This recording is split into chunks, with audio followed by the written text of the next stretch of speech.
샬롬, 하나님의 크신 은총이 말씀을 통해 전해지길 소망합니다. 예수님은 제자들의 경건한 삶을 위해서 계속해서 말씀을 전해주십니다. 마태복음 7장 1절에서 12절 말씀을 함께 보겠습니다. 말씀의 시작은 비판하지 말라입니다. 마태복음에 쓰여진 이 비판하다라는 단어에는 정죄하다라는 의미를 가지고 있습니다.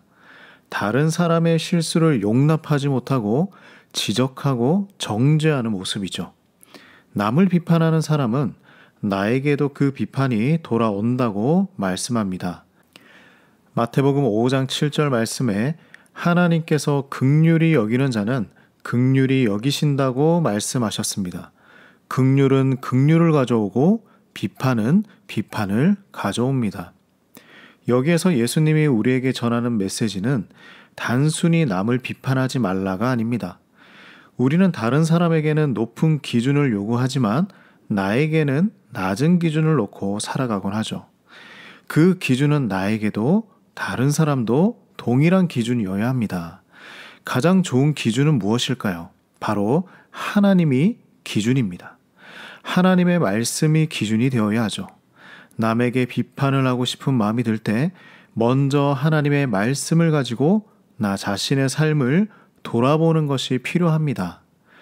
그것이 바로 형제의 눈 속에 있는 티는 보고 나의 눈 속에 있는 들보는 깨닫지 못하는 모습인 것이죠. 5절 말씀에는 이러한 사람을 향하여 외식하는 자라 말씀하십니다. 경건한 성도의 모습은 먼저 나를 살피고 그 다음 다른 이를 살피는 것이 올바른 순서이겠죠. 예수님은 성도가 지켜야 할 여러 가지 말씀을 하시며 기도하는 삶에 대해서 또 이어가십니다. 왜냐하면 앞에서 말씀하신 은밀히 행하는 구제와 골방에서의 기도와 드러내지 않는 금식과 물질에 대한 욕심과 남을 비판하는 우리의 본성을 다스리기 위해서는 이 기도가 필수적이기 때문입니다. 구하고 찾고 두드리는 마음으로 기도하는 것이죠. 끊임없이 기도하는 것입니다. 우리는 기도를 통해 하나님과 가까이 살아가며 하나님의 뜻을 구하고 응답받는 삶을 살아갈 수 있습니다. 예레미야 29장에서는 하나님께서는 너희가 온 마음으로 나를 구하면 나를 찾을 것이요 나를 만날 것이라 말씀하셨습니다. 기도하고 구하는 자녀에게 하나님은 돌보아 주시고 위로하시고 기꺼이 주시는 사랑을 베푸실 것입니다. 그러므로 산상설교의 이 가르침들은 다음의 말씀으로 연결할 수 있습니다. 12절 말씀인데요. 그러므로 무엇이든지 남에게 대접을 받고자 하는 대로 너희도 남을 대접하라. 이것이 율법이요 선지자니라.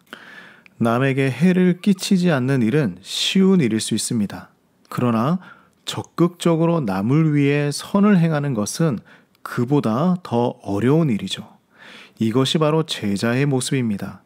우리의 신앙은 능동적이어야 합니다. 남을 위해 섬기는 것도 능동적이어야 하며 하나님을 향해 구하고 찾고 두드리는 기도도 능동적이어야 합니다. 때로는 지칠 때도 있습니다. 그러나 우리 주님 주시는 능력으로 능동적 신앙으로 힘차게 살아가는 우리 모든 성도님들 되시기를 간절히 소망합니다.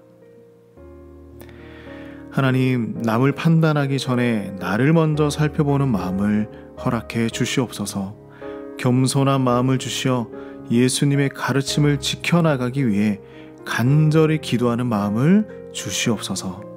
소극적인 신앙이 아니라 적극적이고 능동적인 신앙으로 세상을 섬기는 마음을 주시옵소서. 예수님의 이름으로 기도드립니다. 아멘.